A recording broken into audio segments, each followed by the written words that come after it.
I want to welcome Professor of Hebrew University of Political Science, Efraim Podoksik, to our very important conversation, especially in the light of the upcoming elections. Efraim, how are you? Nice to meet you. Thank you, Harry. I'm fine. How are you? Thank you so much. We're already good friends. And I just want to seize an opportunity and first of all introduce you. And introducing you, I want just to make it clear that we are not part of any elections campaign. We're not advertising any political party, any affiliations, but we do want to clarify both the political system of Israel and allow people to make an intelligent decision in making their own choices. Yes, please, Efraim. Yes, for this purpose, I launched a special project on my new YouTube channel, which is in English. I have my default channel, where the most content is in Hebrew, but this particular channel is in English. And I do some live streaming events which explain in simple terms to those who don't live in Israel or who don't speak Hebrew, in order that they can understand the basics of Israeli political system, Israeli election, and what is actually going on, which parties, which coalitions, which are the main issues at stake. And we already had 3 streams, and we will intensify this project towards the date of the election, 1st of November. So you will get live results of preliminary results and final results of the election, because of course, when you're abroad, you can't really follow the details. And Israeli political system is not too complicated, but it's enough complicated for those who are not here. And therefore, there are a lot of muddles about what's going on. We try to make it clear who against whom, how the result is determined, and so on. So first of all, I would like to invite your audience to subscribe to this channel, to press notify on these streams. They're already in the program. So if you're interested, you can watch, and each specific stream will be dedicated to one specific subject. For example, what's the basics of the electoral system? What are the major domestic issues? What are the major foreign issues, and so on? And of course, on the night of 1st of November, I will have in English live streaming event about informing and interpreting the exit poll results, and the next day, the final results of the election. So first of all, I would love to know a few words about yourself. You have an amazing story, so please tell us about yourself. Okay, I myself was born in the Soviet Union, and I moved to Israel in 1991, and my academic career proceeded mainly in Israel, where I'm now a professor in the Department of Political Science of the Hebrew University of Jerusalem. And my major field is political thought and political philosophy. Nevertheless, even professionally, I also dealt a bit with the political developments and system in Israel. I published a number of articles with Professor Diskin about the survey of political developments in Israel. And of course, as an Israeli citizen, I'm very, very interested in what's going on, and very concerned. And it's already the 5th election within 2.5 years in Israel. So it may look very, very complicated for outsiders. So this is kind of education project to those who are not used to what's going on in Israeli politics, to actually to understand what's going on. Well, we know that in every community there are different rates of involvement in elections. I heard that in Russian-speaking community, for instance, it's about 50%. It means only half of all the people that actually have the right to vote. And the reason why those who don't vote is maybe because they just don't know enough, or maybe because they don't care enough, which is hard to believe. So I believe that once again, that your channel in English and our conversation now should inspire those citizens that live in the country actually care enough for the future of their country in order to get out on that election day and express their opinion, and at least share the responsibility for the future safety and security of Israel. And of course, it becomes more important now as we have a new many new people who make Aliyah because of the war of Russia against Ukraine. So these people are not familiar with our political system. They don't have much understanding about the difference between different political forces. So this may also help to them to make an informed decision. If I'll ask you, what are the main issues that this current campaign or current election actually debated? Like, in other words, what are the issues that people need to take in consideration when going to Capitol to make their decisions? Okay, unfortunately, in last years, our politics became very personalized. So now the two major camps basically are divided on the question of the personality of the former Prime Minister, Benjamin Netanyahu. And there is a block of parties who support him and a block of parties who are against him. And those who support him consider him to be a very skillful statesman who makes a lot of important reforms in Israeli society, economics, politics. And those who are against him, they consider him very problematic personality. But the problem is that this emphasis on the personality of one leader also kind of hides many other things which are hidden, like kind of it's a hidden agenda. They didn't disappear. For example, the question of foreign policy and security. Just recently, the Israeli government announced that it would agree to deal with Lebanon about the maritime border and the gas fields between them.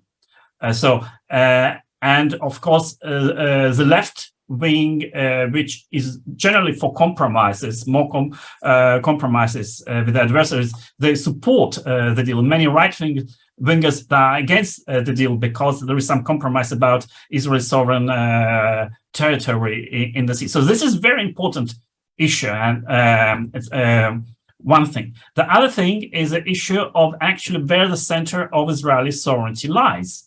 For example, in recent decades, the Supreme Court accumulated a lot of power of decision-making.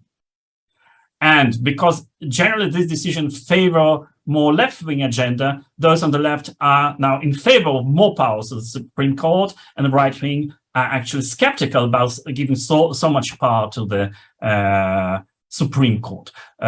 So there are some issues in which there is no clear-cut distinction between right and left, and different forces within both camps have different opinions about, for example, economics. Although generally Netanyahu is regarded as more free market, but it's still not so clear-cut. And again, unfortunately, the question of Ukraine, there is no big divide. That basically most of the politicians try to hide their head in the sand. When you mentioned the first issue of an agreement with Lebanon, I just want to clarify for myself, maybe for our listeners as well. Was it a compromise actually, as you said, on basically agreed within Israel territorial waters, or basically sovereignty of Israeli territory that Israel gave in order to make some kind of a gesture, hoping for the future peace to come? Okay, there is much which is unclear about this agreement, because we don't exactly know what's going on, because the government is not very forthcoming about this agreement. But from what we know, the essence of the deal is this: Israel agrees to concede to Lebanon some of the territories in the sea which it regarded as its own, and which were its own according to international law. So, and there are two different types of territory. There is economic territory, which is not sovereign part, but there is still, they need to divide. And there is a kind of sea line territory, which is a sovereign territory. So Israel gives a lot of economic waters and a bit of also sovereign waters in anticipation that this would provide its own gas fields with stability. So Lebanon will promise not to attack Israeli gas fields. And as I understand, the United States, Biden administration, and French government push very hard in order that this agreement will be made. So I think Israel and Lebanon also are under very, very heavy pressure from Biden and France. So I understand that those who are not in favor of this agreement just point out at the United States guarantees that were provided to Ukraine and then to Afghanistan and many others, and that the reliance of international guarantees may be problematic and may create a precedent.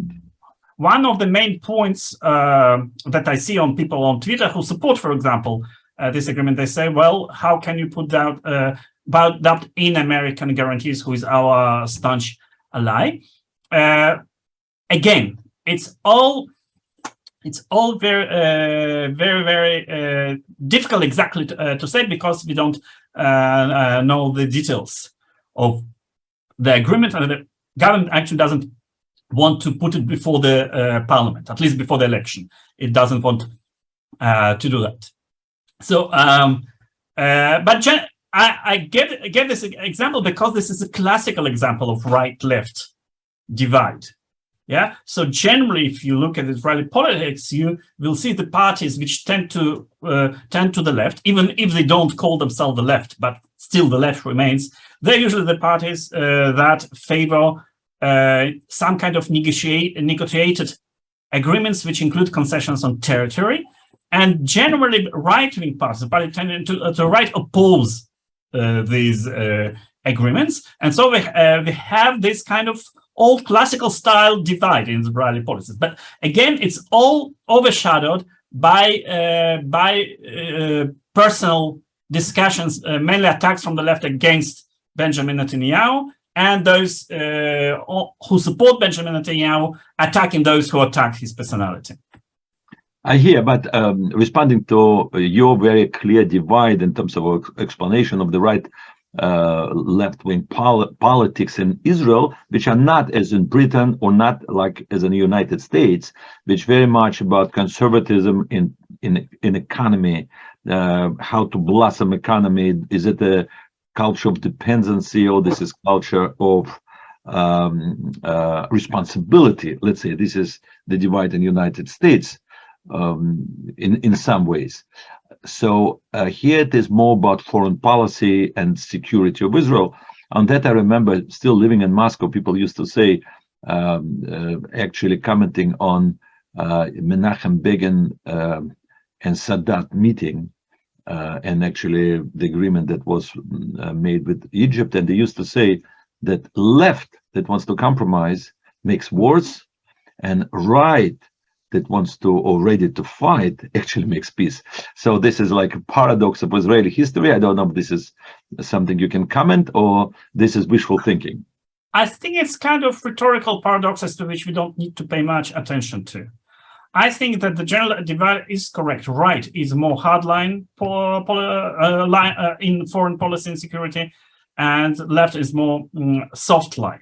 Although you will always hear, when you come to Israel, you will always hear in public discussion that right and left in this sense are becoming irrelevant. We already hear the story for 30 years, and I still insist that this is the main divide. So for example, those people on the left who dislike Netanyahu personally, generally what is behind it, that they first are against his policies because they're right wing, but then they add to this explanation they also dislike him personally. They do disagree with his policies mainly. But what happens in Israeli politics, at least for the last 20 years, there is a turn to the right in the opinions of the Israeli citizens. So the majority of Israelis hold right-wing opinions because of the failure of Oslo process and the Second Intifada.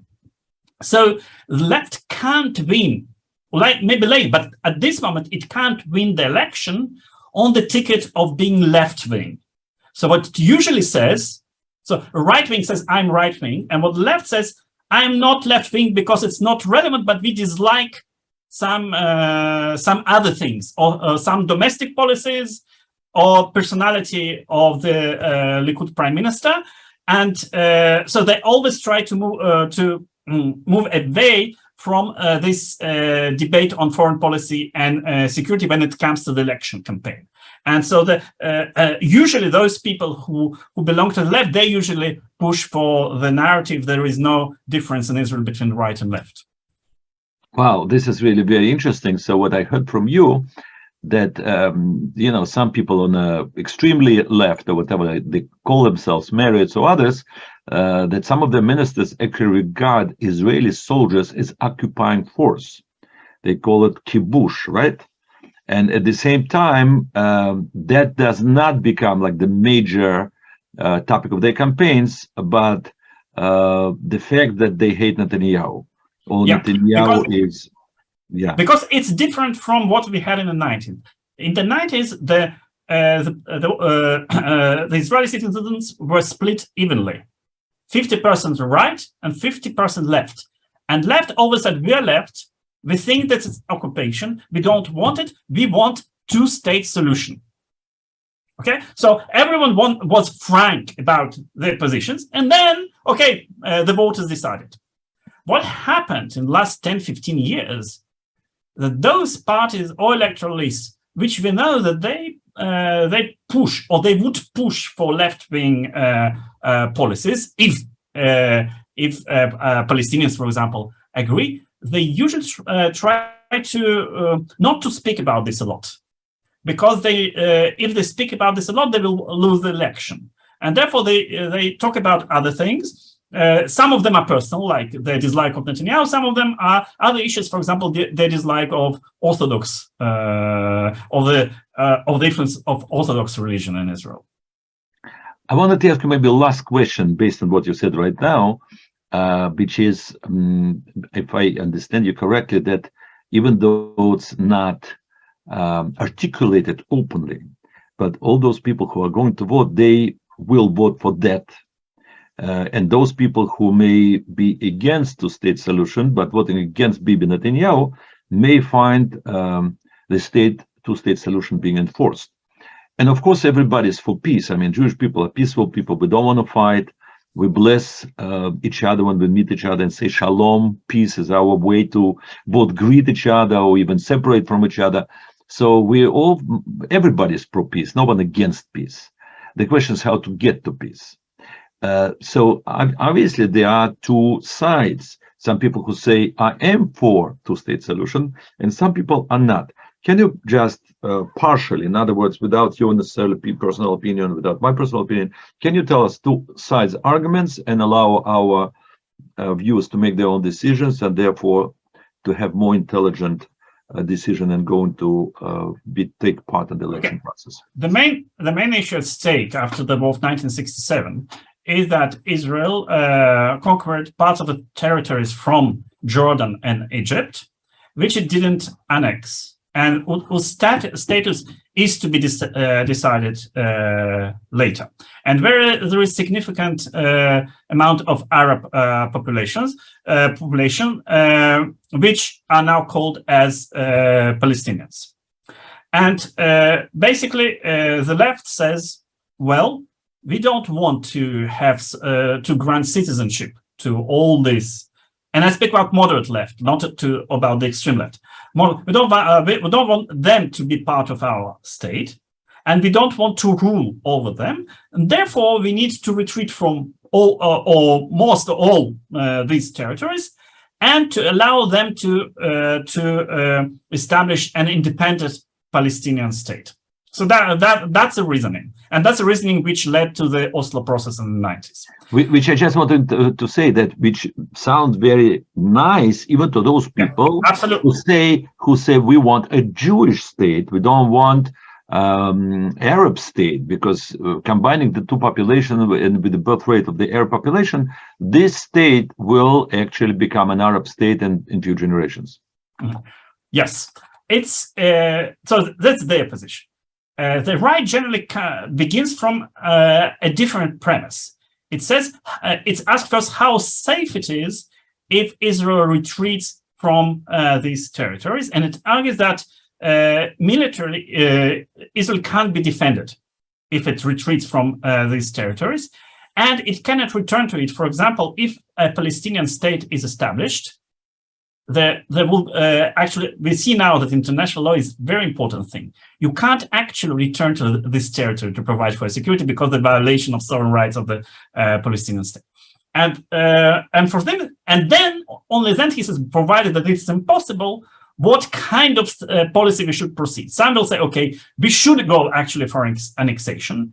Some say, okay, we should wait until other solutions are possible. For example, some kind of deal with Jordan about partitioning this territory. Now Jordan will not agree, but who knows, maybe in 10 and 20 years it will be possible. Or about Gaza with Egypt. So there is a whole spectrum of opinions, or from moderate to extreme right about this. But the general position of right is that a retreat from these territories will be now detrimental to the existence of the state of Israel. This was the explicit discussion in the 90s, and now it's kind of non-existent. Why? Because left doesn't want to emphasize their opinions in this matter, and the right is not so concerned because during the term of Netanyahu, it became used that the peace process is irrelevant, and actually some kind of quiet exists.